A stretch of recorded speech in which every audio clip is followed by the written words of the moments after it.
आइए दोस्तों, आप सभी लोगों का स्वागत है और आशा है आप सभी लोग स्वस्थ होंगे, मस्त होंगे और अच्छे होंगे जबरदस्त तरीके से। आइए इस क्लास की शुरुआत करते हैं। तो आइए दोस्तों, यानी आज पढ़ेंगे अलंकार। यानी अलंकार, यदि आप उसका क ख ग भी नहीं जानते हैं तो अलंकार को आज आपके लिए यह वीडियो बहुत ही धुआं होने वाला है, क्योंकि आप सभी लोगों को जबरदस्त तरीके से और अच्छे तरीके से आज अलंकार के बारे में एक्सप्लेन करेंगे। हर एक पॉइंट को, हर बारीकी से अलंकार को बताया जाएगा कि आप सभी लोगों को कोई भी दिक्कत, कोई भी परेशानी नहीं होगी। तो आइए दोस्तों शुरू करते हैं। आइए देखिए, अलंकार। अलंकार यानी अलम, अलम और धनकार से क्या बनता है?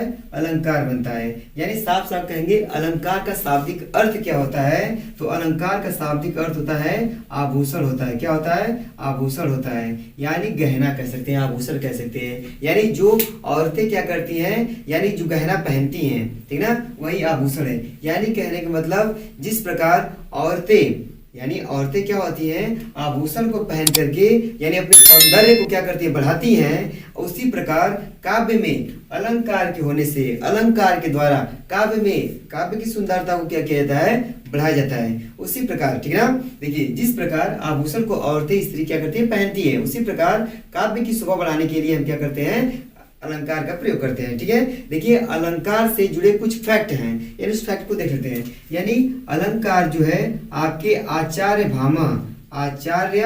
आचार्य जो भामा है, आचार्य भामा के जो आपका काव्यालंकार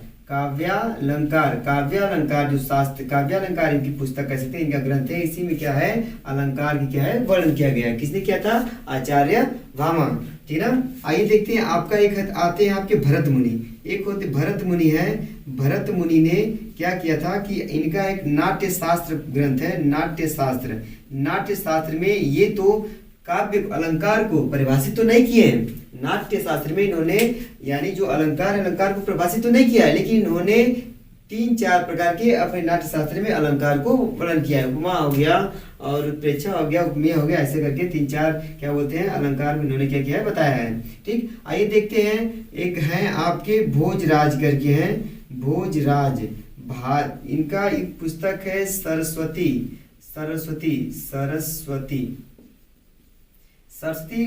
भारवी करके, ऐसे कर सरस्वती भारवी करके इनका एक पुस्तक है। उसी पुस्तक में मतलब ये बताया है एक आपका अलंकार के तीसरा भेद, यानी कौन सा भेद है? उभयालंकार। यानी अलंकार की कहा जाए तो अलंकार के भेद कितने होते हैं? 2 होते हैं। अलंकार के भेद कितने होते हैं? तो अलंकार के भेद कहेंगे 2 होते हैं। और उभयालंकार को बताने वाले कौन है? तो भोजराज जी हैं। अपने सरस्वती भैरवी करके इस पुस्तक का नाम है। उसी पुस्तक में इन्होंने क्या किया है, उभयालंकार का वर्णन किया गया। ठीक है ना। तो हम लोगों को 2 ही पढ़ना है, शब्दालंकार और अर्थालंकार। यानी आप सभी लोगों के प्रतियोगी परीक्षाओं में ये सब अलंकार कोई भी क्वेश्चन आया जाएगा तो आप एकदम जबरदस्त तरीके, अच्छे तरीके से कर लेंगे, क्योंकि हम आपको एकदम हर बारीकी से, हर एक पॉइंट को अच्छे तरीके से और चटपटे और मजेदार तरीके से क्या करेंगे, पढ़ाएंगे। ठीक है ना। आप हमारे वीडियो पर हमेशा अंत तक बने रहिए और हमारे हर एक वीडियो को देखिए। संदीप लाया हूँ या अन्य वीडियो इसी तरह क्या करूंगा, इस वीडियो पे, इस चैनल पे डालता रहूंगा, आप सभी लोग देखते रहिएगा। यानी इसके भेद एक होता है शब्दालंकार और दूसरा क्या होता है, तो दूसरा होता है अर्थालंकार। ठीक है ना। आइए देखते हैं शब्दालंकार और अर्थालंकार क्या होता है। अलंकार मतलब होता है शोभा बताया है, गहना बताया, आभूषण बताया है। अलंकार क्या करता है, यानी काव्य की शोभा बढ़ाने वाले वे सभी तत्व क्या कहलाते हैं, अलंकार कहते हैं। अलंकार की परिभाषा देख लीजिए, काव्य की शोभा बढ़ाने वाले सभी तत्वों को साधन क्या बोलते हैं, अलंकार कहते हैं। यहाँ पे शब्द दिया है, अलंकार दिया है। शब्द अलंकार यानी शब्दों के माध्यम से जिस काव्य की शोभा बढ़ाई जाए, यानी जिस काव्य में चमत्कार उत्पन्न किया जाए, उसे हम शब्दालंकार कहते हैं। जैसे शब्दालंकार का उदाहरण देख लीजिए, जैसे देखो, कनक कनकते 100 गुनी, मादकता, कनक कनकते 100 गुनी, मादकता अधिका, वा खाए बौरा जब वा पाए बौरा। यहाँ पे कनक, यहाँ शब्द के माध्यम से इसमें चमत्कार पाया जा रहा है। एक कनक का मतलब सोना, एक कनक का मतलब धतूरा। यहाँ पे धतूरा, कनक की जगह पे धतूरा हम लिख दें तो इसका क्या स्वभाव बढ़ेगा, धतूरा कनकते 100 गुनी, मादकता अधिका, वा खाए बौरा जब, गड़बड़ जाएगा, तो उसकी स्वभाव बढ़ेगा ही नहीं।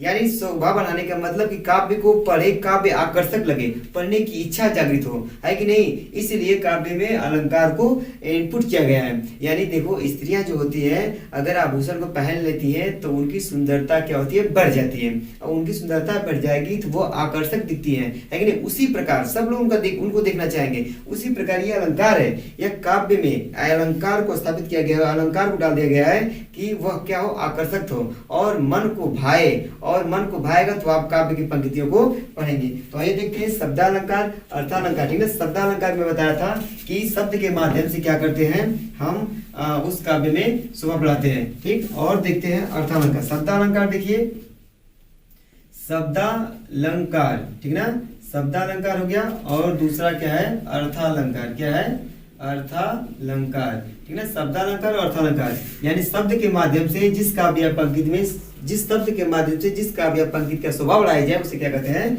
शब्दालंकार। और अर्थ के माध्यम से, अर्थ के माध्यम से कह देंगे कि चरण कमल बंदो हरिराई, चरण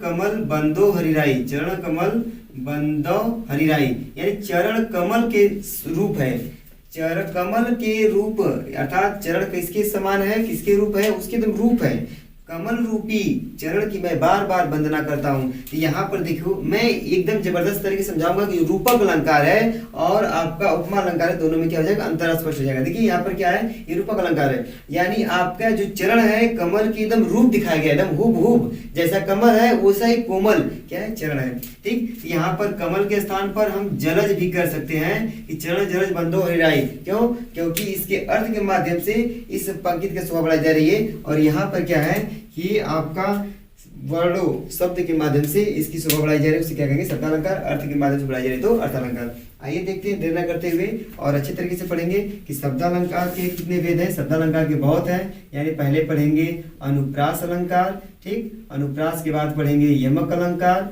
और यमक के बाद पढ़ेंगे श्लेष अलंकार, और श्लेष के बाद श्लेष तीन ही पढ़ेंगे, तीन ही पढ़ जाता है। उसके बाद बहुत आता है वक्रोति आता है, विप्सा आता है। ठीक ना, वक्रोति और विप्सा। वक्रोति समझ जाइए, सुन लीजिए, उसको पढ़ाएंगे नहीं। वक्रोति क्या होता है, कहना कुछ और चाह रहे हैं लेकिन सामने वाला कुछ और समझ रहा है, उसको क्या कहते हैं, वक्रोति अलंकार कहते हैं। क्लियर। आइए देखिए, अनुप्रास अलंकार की याद रखिएगा, 5 भेद होते हैं। कितने भेद होते हैं, अनुप्रास अलंकार के 5 भेद होते हैं। कौन कौन से, तो छेका अनुप्रास, छेका अनुप्रास, छेका अनुप्रास अलंकार। कौन से अलंकार, छेका अनुप्रास अलंकार। दूसरा होता है लाटानुप्रास अलंकार, या वृत्त्या कर लो, वृत्त्यानुप्रास अलंकार, वृत्त्यानुप्रास अलंकार। और तीसरा होता है आपका हो जाएगा क्या बोलेंगे, लाटानुप्रास अलंकार, और हो जाएगा अंत्यानुप्रास अलंकार, अंत्यानुप्रास अलंकार। और एक होता है श्रुत्वानुप्रास अलंकार,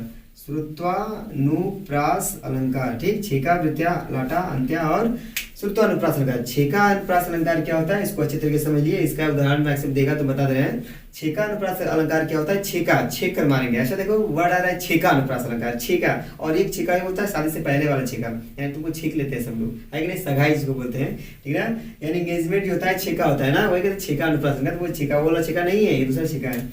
यानी छेका अनुप्रास अलंकार, यानी देखो कहेंगे कि एक वर्ड की आवृत्ति एक ही बार हो, क की आवृत्ति दो एक ही बार आएगी ना, एक आवृत्ति एक ही बार हुआ है, इसको कहेंगे छेका अनुप्रास अलंकार। अगर यही आवृत्ति कितना हो, क की आवृत्ति कई बार हो, ठीक ना, 2 बार आवृत्ति हुई क की, तो यहाँ पे कौन सा अलंकार, वृत्त्यानुप्रास अलंकार। वृत्त्या मतलब वृत्त में, वृत्त मतलब वृत्त में एक ही वर्ड क्या हो, कई बार आया हो, वहां पे कौन सा अलंकार हो जाएगा, वृत्त्यानुप्रास अलंकार। और जहां पर एक वर्ड की आवृत्ति एक ही बार हो, वहां पे कौन सा अलंकार, छेकानुप्रास अलंकार। जैसे देखिए, इसको हम कहेंगे कहत कत परदेसी की बात, कहत कत परदेसी की बात, कहत कत परदेसी की बात हो गया। यहाँ पे क की आवृत्ति एक ही बार हुआ है, यहाँ पे कौन सा अलंकार है, अनुप्रास अलंकार, छेका अनुप्रास अलंकार।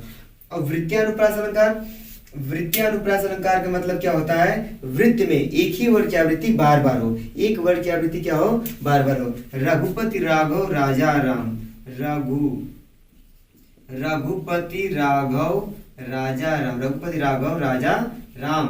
ठीक ना। और तरनी तनुजा, तरनी तनुजा, तट तमाल तरवर बहुछाय। ठीक है, ये सब क्या है, उदाहरण है, आप लोग अच्छी तरीके से पढ़ लीजिएगा। यानी कहने में वृत्तियानुप्रास अलंकार रघुपति राघव राजा राम र वर्ग की आवृत्ति हुई है और तर् तनुजार तत्तमाल त वर्ग की आवृत्ति हुई है, या वृत्तियानुप्रास अलंकार। लाटानुप्रास अलंकार एक ही शब्द की आवृत्ति बार बार हो, उसका अर्थ क्या हो, एक ही हो। जैसे देखिए पूत पूत कपूत तो क्या धन संचय, क्यों धन संचय, पूत कपूत तो क्यों धन संचय, ठीक ना।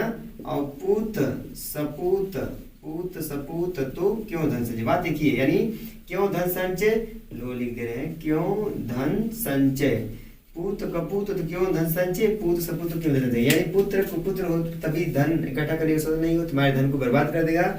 पूत सपुत्र है तो उसको भी क्या करें, धन की आवश्यकता नहीं होगा, वो अपने आप से क्या कर लेगा, कमा लेगा। क्यों धन संचय, क्यों धन संचय, आवृत्ति बार बार हुई है, इसका अर्थ एक ही हुआ है, इसीलिए हम क्या करेंगे, लाटानुप्रास अलंकार।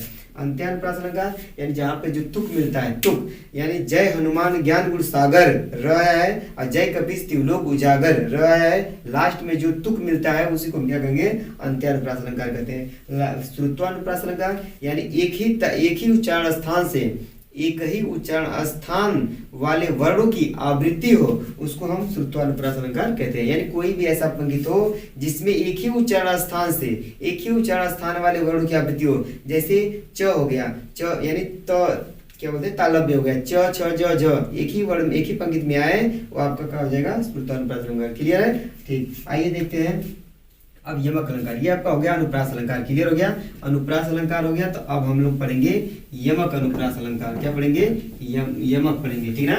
यमक को अच्छे तरीके से देखिएगा, ठीक। तो देखिए अब आपका हो जाएगा शब्दालंकार दूसरा, यमक अनुप्रास अलंकार, यमक अनुप्रास अलंकार, यमक सॉरी अनुप्रास कहा जाएगा, यमक अलंकार हो जाएगा, यमक अलंकार हो जाएगा। यमक अलंकार को जानते हैं, यमक अलंकार को डिफिनेशन बता रहे हैं कि किसी काव्य या पंक्ति में एक शब्द मतलब दो शब्द आए, क्या है, दो शब्द आए, कितने शब्द आए, दो शब्द आए, और इन शब्दों का अर्थ क्या हो, दो शब्द आए, इन शब्दों का अर्थ क्या हो, अलग अलग हो।